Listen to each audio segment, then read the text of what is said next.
ఇప్పటికీ మనకు ఈ స్టేజ్ లో ఉన్నాయండి అన్ని కూడా. క్యాబేజీ, క్యాలీఫ్లవర్, తర్వాత బ్రకోలీ, వాటన్నిటికీ ఎక్కువ యాక్చువల్ గా అయితే పురుగు బాగా ఎక్కువ పడుతుంది. కానీ మనకు ఎంత మంచి క్వాలిటీగా వస్తున్నాయంటే పురుగు లేకుండా ఎంత బాగా క్వాలిటీ, సైజు, టెక్స్చర్ కూడా చాలా బాగా వస్తున్నాయి. ఇప్పుడు ఈ క్రాప్ అయిపోయింది కదండి, ఈ క్రాప్ అయిపోయిన మొక్కల్ని మనం ఇలా తీసేసుకోవడం వల్ల దీనికి గాలి ఆడుతుంది. ఇప్పుడు ఒక దాని పంట ఖర్చులు పోయినా ఇంకొక పంట లాభంగా మనకు మిగిలిపోతుంది.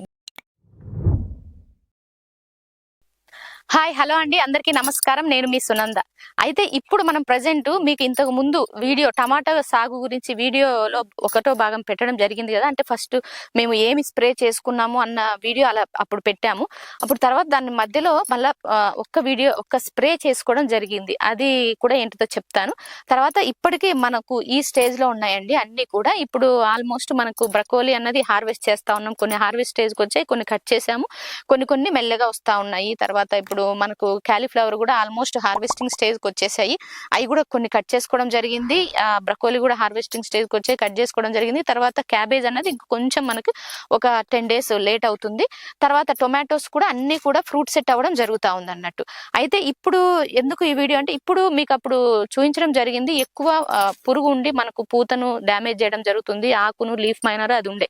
ఇప్పుడు అవేమీ లేవు. అంటే మీకు ఒక విషయం ఇక్కడ తెలుసుకోవాల్సింది ఏంటిది అంటే, క్యాబేజీ, క్యాలీఫ్లవర్, తర్వాత బ్రకోలీ, వాటన్నిటికీ ఎక్కువ యాక్చువల్ గా అయితే పురుగు బాగా ఎక్కువ పడుతుంది. అందరూ అంటుంటారు మీరు షేడ్ నెట్ లోనే వీడియోలు చేస్తున్నారు, బయట వీడియోలు చేయట్లేదు, బయట పురుగు పడుతుందేమో, లోపల పట్టదేమో. గమనించుకోవాల్సిన విషయం ఏంటంటే అండి, షేడ్ నెట్ లోనే ఎక్కువగా పురుగు అటాక్ అవుతా ఉంటుంది. ఎందుకంటే ఒక్కసారి షేడ్ నెట్ లోకి ఎంటర్ అయినటువంటి రెక్కల పురుగు బయటకు వెళ్ళడానికి ఛాన్స్ ఉండదు.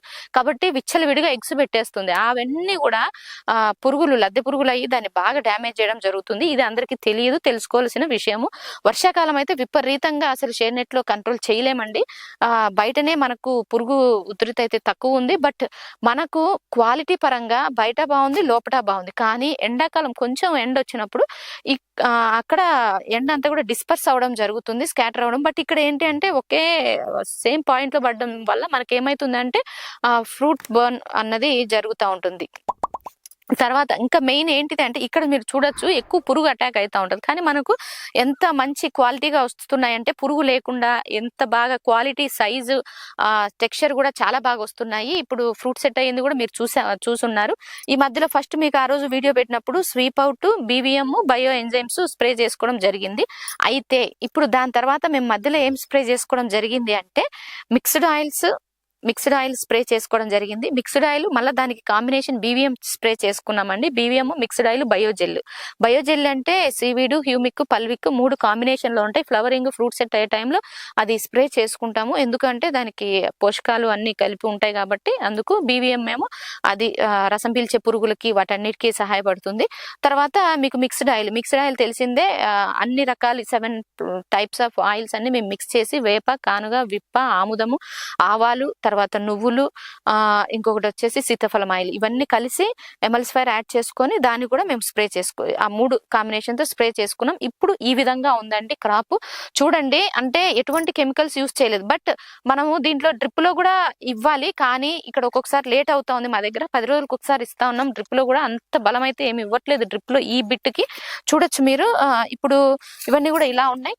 అక్కడ చూసినట్లయితే మీకు ఇక్కడ స్టేకింగ్ కూడా మనం చేసుకోవడం జరిగింది. ఇప్పుడు ఈ క్రాప్ అయిపోయింది కదండి, ఈ క్రాప్ అయిపోయిన మొక్కల్ని మనం ఇలా తీసేసుకోవడం వల్ల దీనికి గాలి ఆడుతుంది. ఇప్పుడు ఈ ఫ్రూట్ సెట్ అయినవి కూడా బాగా గాలి ఆడి బాగా మంచిగా రావడం జరుగుతుంది. కింద కూడా ఫ్రూట్ సెట్ చాలా బాగా అవ్వడం జరిగింది. ఇలా అయినవి. ఈ పంట వచ్చేసింది.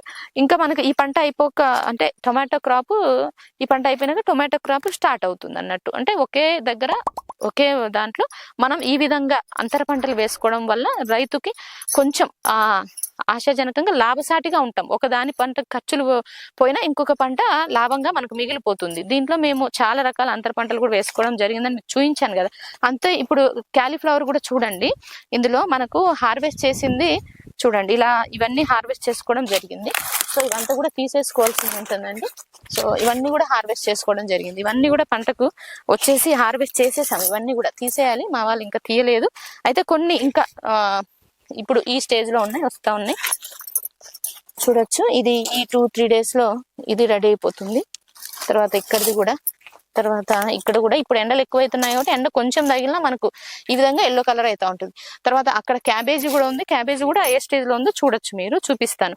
సో అంటే అండి మనము కాంబినేషన్ చాలా ఇంపార్టెంట్. ఇలా వేసుకునే దానికన్నా మేము ఇంకా ఇంతకుముందు ఏం చేసుకున్నామంటే షేడ్ నెట్ లో ఫస్ట్ ఇవి ఈ స్టేజ్ కి వచ్చినాక ఫ్లవర్ అంటే పైకి కట్టుకున్నాక ఫ్లవరింగ్ స్టేజ్ వచ్చిన తర్వాత అప్పుడు బెడ్స్ ఖాళీగా ఉంటే అప్పుడు కూడా మేము నాటుకోవడం జరిగింది. అప్పుడు బ్రకోలీ, క్యాలీఫ్లవర్, క్యాబేజ్ నాటుకోవడం జరిగింది. అప్పుడు ఇంకా ఎక్సలెంట్ గా అప్పుడు కూడా చాలా బాగా వచ్చింది. ఇప్పుడు ఇలా నాటాం బయట, అది బాగుంది, ఇది బాగుంది. అంటే మనం దీంతో పాటు ఇంకా ఇవి కాకుండా ఆకుకూరలు నాటుకోవచ్చు, క్యారెట్, బీట్రూట్ అవి నాటుకోవచ్చు. ఈ విధంగా మీకు ఏమైనా అలాంటి అంతర పంటలు అంటే తొందరగా వచ్చేవి, ప్రధాన పంట కన్నా ముందు వచ్చేటట్టు మనం చూసుకోవాలి అంతర పంటలు ఏవైనా కానీ. మేము ఇంకా ఆనియన్, ఉల్లి కూడా నాటాము.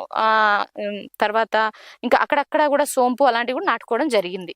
సో బార్డర్ క్రాప్ లో వేసుకున్న పంటలు అన్ని కూడా మీరు చూడొచ్చు, బంతి అలాంటివి వేసుకున్నాము. ఇలా వేసుకోవడం వల్ల ఏంటి అంటే డైవర్సిటీ ఉంటుంది కాబట్టి క్రాప్స్, పురుగులు కూడా ఒకదానికి వచ్చేది ఒకదానికి మెయిన్ గా ఒకే పంటకి వెళ్ళిపోతా ఉంటాయి. ఇంకొక పంట సేఫ్ జోన్ లో ఉంటుంది, వేడిగాలులు వీటన్నిటి నుంచి కూడా ప్రొటెక్షన్ ఉంటుంది. ఆ వీడియో మళ్ళీ క్లియర్ గా క్లుప్తంగా మరొక వీడియో మీకోసం చేస్తాను. ఎలా వేసుకోవాలి, మనం వేసుకుంటే బార్డర్ క్రాప్స్ ఎట్లా వేసుకోవాలి, అంటే పెస్ట్ అట్రాక్షన్ క్రాప్స్ ఏ వేసుకోవాలి, అవన్నీ కూడా మరొక వీడియోతో మీ ముందుకు వస్తానండి. ఇందులో ఏమైనా డౌట్లు ఉంటే కామెంట్ రూపంలో తెలియచేయండి. మళ్ళీ మరొక వీడియోతో మీ ముందుకు వస్తాను. Thank you. మా సేంద్రియ వ్యవసాయ పద్ధతులు మీకు నచ్చినట్లయితే లైక్ చేయండి, షేర్ చేయండి. ప్రతి ఒక్కరం సేంద్రియం వైపు బాటలు వేద్దాం. Thank you.